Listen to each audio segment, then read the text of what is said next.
Bismillahirrahmanirrahim. Assalamu alaikum. Today we will study about biology. Chapter number 1, Introduction to Biology. First of all, we will know about what is science. Science is the study in which observations are made, experiments are done and logical conclusions are drawn. Science में हम क्या करते हैं? सबसे पहले हम observation बनाते हैं, मुशाहदा करते हैं किसी चीज़ का, फिर उसी मुशाहदे के ऊपर हम तजुर्बा करते हैं और जब हमारा तजुर्बा सक्सेसफुल हो जाता है तो फिर हम लॉजिकल कंक्लूजन्स देते हैं, उसके बारे में ड्रा करते हैं कंक्लूजन। ये हमारे पास जो है वो साइंस है।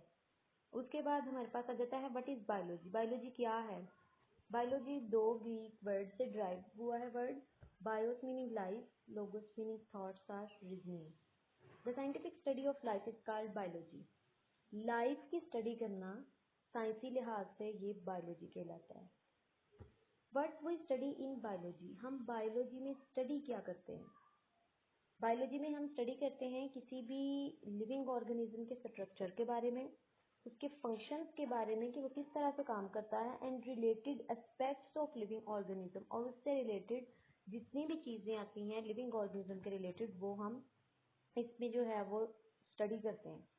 उसके अलावा हम जो है वो ह्यूमन प्रॉब्लम्स की रेमेडीज़ जो है ये हमें प्रोवाइड करता है। कैसे? रेमेडीज़ मतलब सॉल्यूशन। अगर कोई हेल्थ के मतलब हमें प्रॉब्लम है, फूड के मतलब प्रॉब्लम है, किसी इन्वायरमेंट के मतलब प्रॉब्लम है, तो वो सॉल्व करने में भी ये हमारी हेल्प करती है बायोलॉजी। उसके बाद हमारे पास आ जाता है major divisions of biology. Biology has 3 division: zoology, botany, microbiology. First of all, what is zoology?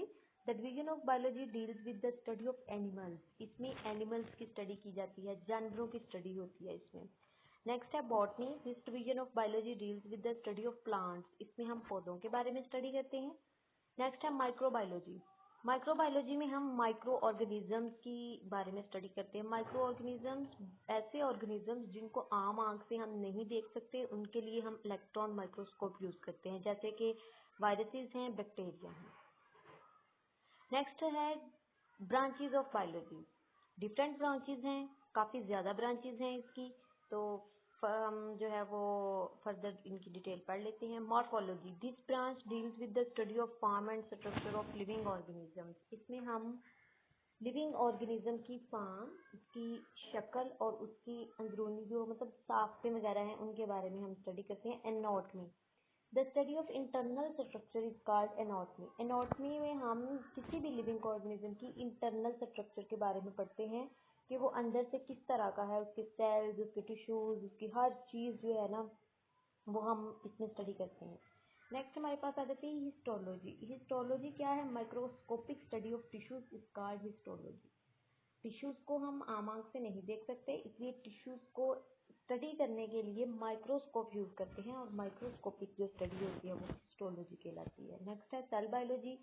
इसमें हम सेल के स्ट्रक्चर्स और फंक्शन स्टडी करते हैं। और सेल ऑर्गेनेलीज। सेल ऑर्गेनेलीज मतलब ribosome, mitochondria, plastid, cytoplasm etc. This branch also deals with the study of cell division. इसमें हम सेल डिवीजन भी स्टडी करते हैं कि सेल डिवाइड किस तरह से होता है, जैसे कि माइटोसिस मेयोसिस के जरिए डिवाइड होता है, तो वो स्टडी करते हैं। नेक्स्ट है फिजियोलॉजी। फिजियोलॉजी में हम लिविंग ऑर्गेनिज्म के डिफरेंट पार्ट्स के जो फंक्शन है, उनका क्या काम है। लिविंग ऑर्गेनिज्म एक ऑर्गेनिज्म है, उसके पार्ट्स हैं, उनके जो फंक्शंस हैं उनके बारे में हम स्टडी करते हैं। नेक्स्ट है एम्ब्रियोलॉजी। एम्ब्रियोलॉजी में हम एम्ब्रियो की डेवलपमेंट के बारे में स्टडी करते हैं। अभी जो न्यू इंडिविजुअल है, जाइगोट के बाद एम्ब्रियो बनता है। एम्ब्रियो में जितनी भी स्टडीज़ होती हैं कि एम्ब्रियो में क्या क्या है, कैसे बनता है एम्ब्रियो, ये सारा कुछ हम जो है वो एम्ब्रियोलॉजी में स्टडी करते हैं। नेक्स्ट है टैक्सोनॉमी। इसमें हम ऑर्गेनिजम्स की क्लासिफिकेशन को स्टडी करते हैं ग्रुप्स में और सब ग्रुप्स में करने के लिए, जैसे फाइलम, क्लास, ऑर्डर, फैमिली, ये सारे जो हैं इसमें हम स्टडी करते हैं। नेक्स्ट है जेनेटिक्स। जेनेटिक्स में जीन्स की स्टडी करते हैं and their role in inheritance. विरासत, इनहेरिटेंस होती है विरासत, जो एक जीन से दूसरी, दूसरी से तीसरी जनरेशन में जो है वो ट्रांसफ़र होती जाती है। तो ये हम जो जीन्स की स्टडी है ये हम जेनेटिक्स में पढ़ते हैं। नेक्स्ट है पैलियोंटोलॉजी। पैलेंटोलॉजी में हम फोसिल्स के बारे में स्टडी करते हैं। फोसिल्स क्या होते हैं? जो ऑर्गेनिज्म एक्सटिंक्ट हो जाते हैं, डेड हो जाते हैं, जब वो सालों साल पड़े रहते हैं तो वो फोसिल्स बन जाते हैं, तो उनकी स्टडी करना जो है वो पैलेंटोलॉजी में आता है।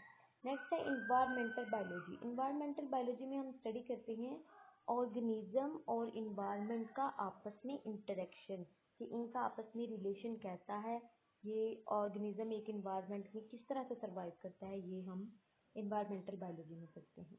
नेक्स्ट है हमारे पास बायोटेक्नोलॉजी। बायोटेक्नोलॉजी में हम प्रैक्टिकल एप्लीकेशंस पढ़ते हैं लिविंग ऑर्गेनिज्म।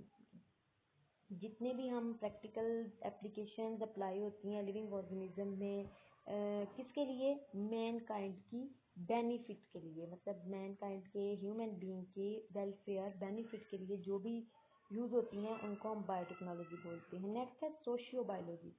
सोशियो बायोलॉजी में एक एनिमल का सोशल बिहेवियर स्टडी करते हैं हम, कि वो एक सोसाइटी में सरवाइव कर रहा है तो उसका बिहेवियर किस तरह का है, एनिमल के सोशल बिहेवियर के बारे में इसमें स्टडी की जाती है। नेक्स्ट है पैरासाइटोलॉजी। पैरासाइटोलॉजी जो है इसमें हम पैरासाइट्स के बारे में स्टडी करते हैं। पैरासाइट्स क्या होते हैं? ऐसे ऑर्गेनिज्म जो अपने होस्ट से, लिविंग होस्ट से जिसके अंदर वो रह रहे हैं, उससे फूड भी ले लेते हैं, उससे शेल्टर भी ले लेते हैं, लेकिन इन रिटर्न बदले में उसको हार्म करते हैं, नुकसान पहुंचा देते हैं, जैसे कि वायरसेस, बैक्टीरिया और वर्म्स वगैरह हैं। नेक्स्ट है इम्यूनोलॉजी। इम्यूनोलॉजी में क्या है?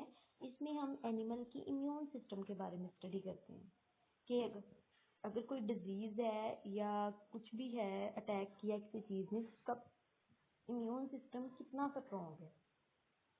Entomology. Entomology it is a study of insects. इसमें कीड़े मकोड़ों की स्टडी की जाती है। नेक्स्ट है फार्माकोलॉजी। फार्माकोलॉजी में हम drugs and there effects on the system of human body. Pharmacology में हम जितनी भी ड्रग्स हैं वो ह्यूमन बॉडी में किस तरह से इफेक्ट करती हैं, अगर ओवरडोज ले लें, हाई पोटेंसी में ले लें तो वो कैसे इफेक्ट करती हैं, ये सारा कुछ हम जो है वो फार्माकोलॉजी में स्टडी करते हैं। नेक्स्ट है मॉलिक्यूलर बायोलॉजी। मॉलिक्यूलर बायोलॉजी में हम study of molecules of life, for example water, protein, carbohydrate, lipid, nucleic acid, ये सारे जो है वो मॉलिक्यूल इनकी हम स्टडी करते हैं।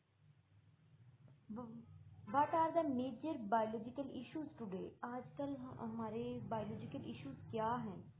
सबसे पहले आ जाता है ह्यूमन पॉपुलेशन ग्रोथ। ये जो हमारी पॉपुलेशन बढ़ती जा रही है, बढ़ती जा रही है, ये एक मेजर इशू है। नेक्स्ट है इन्फेक्शियस डिजीज। इन्फेक्शियस डिजीज मतलब डिजीजेज जो हैं, इन्फेक्शन जो है वो एक से दूसरे, दूसरे से तीसरे को जिस तरह ट्रांसफर होते जा रहे हैं, ये भी एक मेजर इशू है। नेक्स्ट है ड्रग्स एंड पोल्यूशन। ड्रग्स एक मेजर बायोलॉजिकल इशू है। नेक्स्ट हमारे पास पोल्यूशन आ जाता है। पोल्यूशन में हमारे पास कई टाइप्स आ जाती हैं, एयर पोल्यूशन है, वाटर पोल्यूशन है, तो ये जो है ये भी बहुत ज़्यादा इफेक्टिव हैं इन्वायरमेंट के लिए।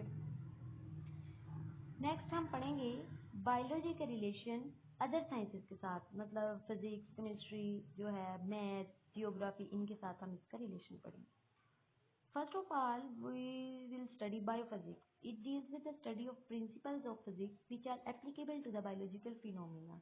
इसमें जितने भी फिजिक्स के काम हैं, फिजिक्स के प्रिंसिपल्स हैं, वो सारे जब हम बायो में अप्लाई करते हैं तो उसको हम बायोफिजिक्स का नाम दे देते हैं। फॉर एग्जाम्पल लिवर जो है वो फिजिक्स में कैसे काम करता है, और उसी तरह से एनिमल के लिम्स कैसे काम करते हैं, ये हम दोनों को रिलेट करते हैं, तो फिर हम लोग इसको कह देते हैं कि ये बायोफिजिक्स है।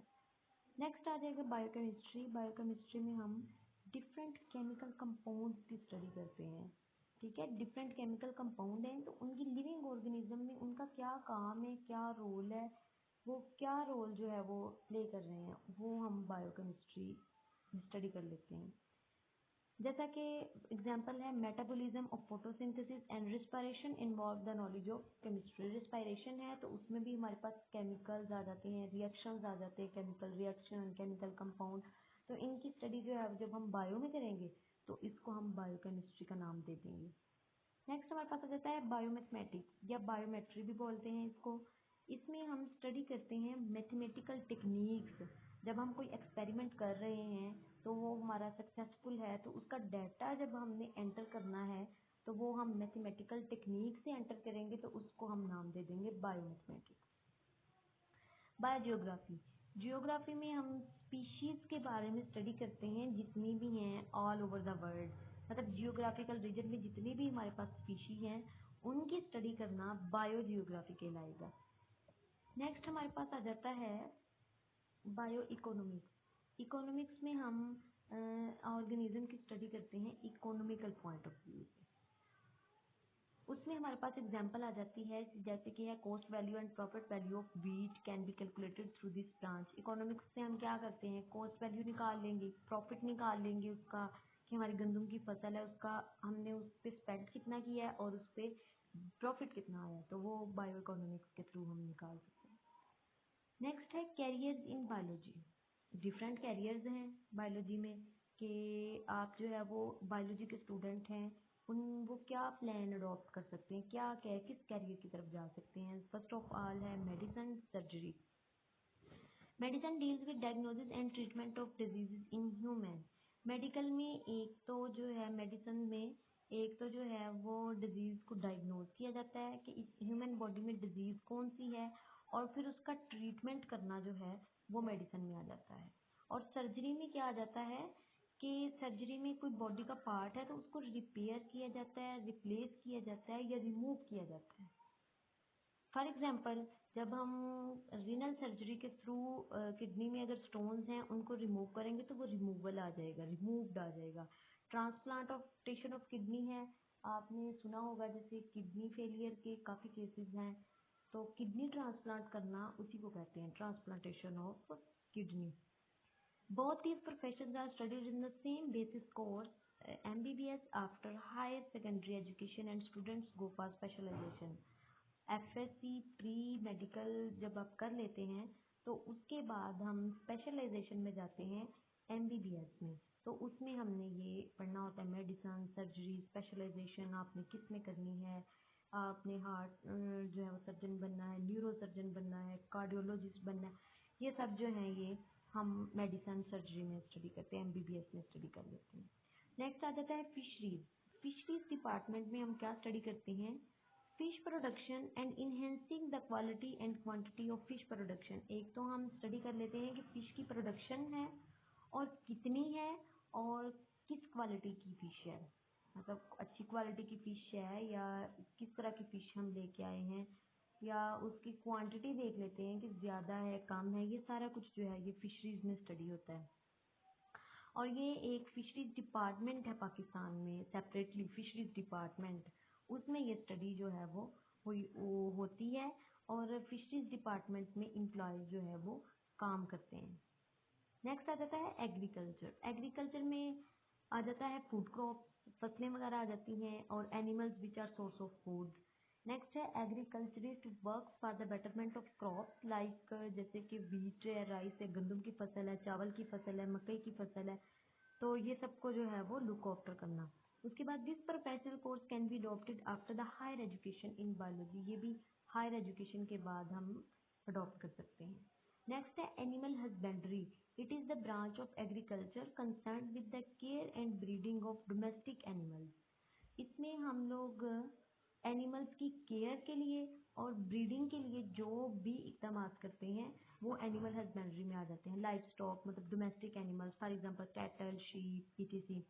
This professional course can be adopted after higher secondary education in biology. Next आ जाता है हॉर्टिकल्चर। हॉर्टिकल्चर में हमारे पास गार्डनिंग आ जाती है। It deals with the study of art of gardening. Horticulturist क्या करता है, betterment of existing works for the betterment of existing varieties and for the production of new varieties of ornamental plants and fruit plants। वो जो है वो plants की जितनी भी वैरायटीज हैं पहले से मौजूद हैं उनकी लुक आफ्टर करेगा, नई प्रोडक्शन लेके आएगा और फ्रूट प्लांट्स लेके आएगा। ठीक है। नेक्स्ट है फार्मिंग। फार्मिंग में हमारे पास क्या जाता है, जैसे कि डिफरेंट टाइप्स के फार्म्स हैं, पोल्ट्री फार्म है या जो है वो ब्रीडिंग फार्म्स हैं, ये सारे जो हैं ये फार्म्स आ जाते हैं। इसमें हमारे पास एनिमल ब्रीडिंग आ जाती हैं, इनमें ये टेक्निक्स टेक्नोलॉजीज यूज़ की जाती हैं बेटर प्रोटीन और मिल्क सोर्सेज हासिल करने के लिए। और फ्रूट फार्म्स आ जाते हैं, इसमें डिफरेंट फ्रूट्स जो है वो हम यील्ड करवाते हैं। नेक्स्ट है फॉरेस्ट्री। फॉरेस्ट्री जो है ये जंगलात के मतलब है स्टडी ऑफ नेचुरल फॉरेस्ट। एक तो जो नेचुरल फॉरेस्ट होते हैं, कुदरती जंगलात, उनके बारे में स्टडी करना, या फिर आर्टिफिशियल जो है फॉरेस्ट उनको ग्रो करवाना। ये भी हायर सेकेंडरी एजुकेशन के बाद जो है वो हम इसको पढ़ते हैं, बैचलर लेवल में स्टडी करते हैं। ये ज़ूलॉजी में भी कर सकते हैं, बॉटनी में भी आप कर सकते हैं। नेक्स्ट आ जाता है biotechnology. It deals with the study and work for the production of useful products through micro organism. इसमें आ जाता है कि प्रोडक्शन करना किसके थ्रू, माइक्रो ऑर्गेनिजम्स के थ्रू। जो भी यूजफुल प्रोडक्ट्स की प्रोडक्शन बनती है, जैसे वायरसेस, बैक्टीरिया के थ्रू जितनी भी प्रोडक्ट्स बनती हैं, योगर्ट, कर्ड वगैरह, ये सब जो है ये हमारे पास बायोटेक्नोलॉजी में आ जाता है। नेक्स्ट हमारे पास कुरानिक पॉइंट ऑफ व्यू से आ जाता है कि ओरिजिन ऑफ लाइफ के बारे में कुरानिक पॉइंट ऑफ व्यू से क्या कॉन्सेप्ट है। Allah hints about the origin and characteristic of living organisms at many places in Holy Quran. Human beings have been instructed to expose the unknown aspects of life after getting the hints from verses. Verse number 1 है हमारे पास, We made everything from water. हमने हर चीज़ को पानी से बनाया है।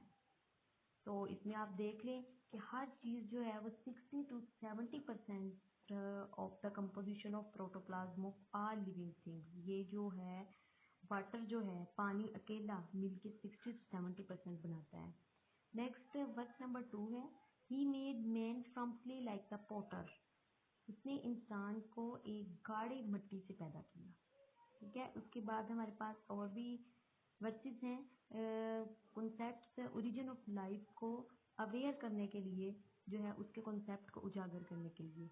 Next जो है वो मुस्लिम साइंटिस्ट थे, इन्होंने भी जो है वो अपनी बुक्स के ज़रिए, अपने जो है वो कंट्रीब्यूशंस के ज़रिए ओरिजिन ऑफ लाइफ को बताया कि क्या है। सबसे पहले है जाबिर बिन हयान, इन्होंने मेडिसन के बारे में पढ़ा और इन्होंने प्लांट्स और एनिमल्स पे बुक्स भी लिखी। इनकी बुक्स के नेम है अल नबातात एंड अल हैवान।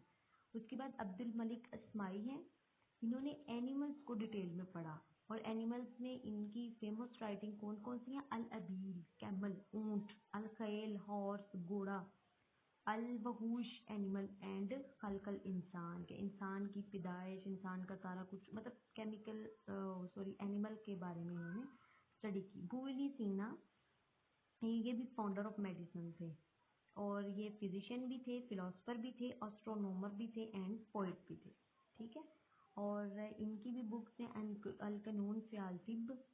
तो इनको canon of medicine in west में इनको जो है वो मेडिसिन का फाउंडर बोला जाता है। नेक्स्ट हम पढ़ेंगे biological organization at different level. मतलब डिफरेंट लेवल में बायोलॉजिकल जो है ऑर्गेनाइजेशन, बायोलॉजी किस तरह से काम कर रही है डिफरेंट लेवल्स पे। फर्स्ट वन है हमारे पास सब एटॉमिक एंड एटॉमिक लेवल। इसमें आ जाता है atoms and elements. All types of matter are made up of elements. हर चीज़ जो है, मैटर जो है, मादा जो है, वो किससे बना हुआ है, एलिमेंट से बना हुआ है।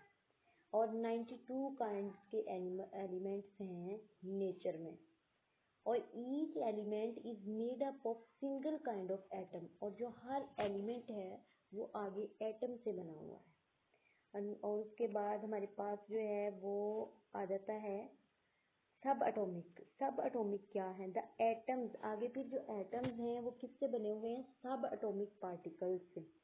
The most stable subatomic particles are electron, proton and neutron. जो है वो 3 तरह के हमारे पास सब एटम्स हैं, कौन कौन से, electron, proton and neutron. Next हमारे पास है bio elements. Bio elements 92 elements हैं नेचर में।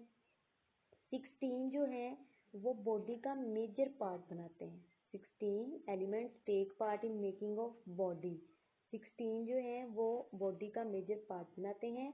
ओनली 6, उसमें से जो 6 स्पेसिफिक हैं वो 99% बनाते हैं टोटल मास ऑफ बॉडी। 99% जो हैं वो ओनली 6 एलिमेंट्स मिलकर बनाते हैं। उसमें क्या आ जाता है, oxygen, carbon, hydrogen, nitrogen, calcium and phosphorus. Next है जो अदर 10 एलिमेंट्स हैं वो सिर्फ 1% बनाते हैं टोटल मास। एंड उनको बोलते हैं trace elements. These are called trace elements. Next उन्होंने परसेंटेज दी है, this is very important for exam point of view. Oxygen 65% और carbon 18%, hydrogen 10%, nitrogen 3, calcium 2, phosphorus 1, others 1। सबसे ज़्यादा इसमें ऑक्सीजन पाई जाती है, ऑक्सीजन 65% है इसमें। नेक्स्ट हमारे पास आ जाता है मॉलिक्यूलर लेवल। मॉलिक्यूलर लेवल में है biomolecule. In organism, bio elements usually do not occur in isolated form.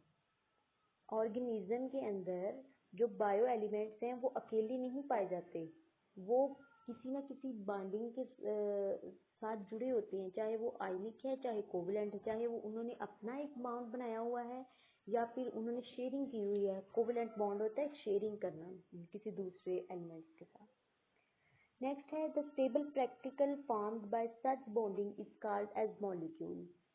जब एक बॉन्डिंग बनी होगी तो उसको हम बोलेंगे molecule. If occurring in bodies of living organism they are called biomolecule. और जब वो मॉलिक्यूल जो है वो लिविंग ऑर्गेनिज्म में होंगे definitely they are called biomolecule. An organism is formed by enormous number of biomolecules of 100 of different types. Next है classification of biomolecules को हम दो फॉर्म्स में क्लासिफाई करते हैं, macromolecules and micromolecules. Micromolecules low molecular weight, these are molecules with low molecular weight, जैसे glucose है, water है, इनका मॉलिक्यूलर वेट बहुत कम होता है। Macromolecules these are with high molecular weight, starch, protein, lipid, इनका मॉलिक्यूलर वेट हाई होता है। नेक्स्ट है organelles and cell level. Organelles and cell level में क्या आएगा, ऑर्गेनेली फॉर्मेशन। ऑर्गेनेली कैसे बनती है, biomolecule assemble in particular way and form organelles. जब बायोमॉलिक्यूल आपस में जुड़ेंगे, ठीक है, असेंबल होना, इकट्ठे होना, जुड़ना, जब जुड़ेंगे एक पर्टिकुलर वे में तो वो ऑर्गेनेली बनाएंगे, उसको हम बोलते हैं ऑर्गेनेलीज। नेक्स्ट आएगा cell formation. Organelles are actually subcellular structures and when they assemble together, cells are formed. Obviously, organelles जब आपस में assemble करेंगी, जुड़ेंगी तो हमारे पास जो है वो सेल की स्ट्रक्चर बन जाएगी। Cells are formed through organelles. Division of labor within the cell. Each type of organelle is specialized to perform a specific function. हर ऑर्गेनेली का next we will study in chapter number 4 about every single organelle. आप देखेंगे कि हर organelle का एक special function है। Mitochondria are specialised for cellular respiration, mitochondria cellular respiration में फंक्शन प्ले करते हैं। And ribosomes are specialised for protein synthesis, and ribosomes जो है वो प्रोटीन बनाता है आरएनए से मिलकर। In this way, functions of the cell are accomplished by these specialized structure. It is an example of division of labor. Number of cells. In case of prokaryotes and most protists, the entire organism consists of a single cell. Prokaryotes are always in unicellular form. Single cell, unicellular मतलब single cell. In case of most fungi, all animals and plants, the organism consists up to trillions of cells. These are called multicellular. Eukaryotes are always multicellular and prokaryotes are always in the form of unicellular. Next is tissue level. A group of similar cells specialized for the performance of common functions.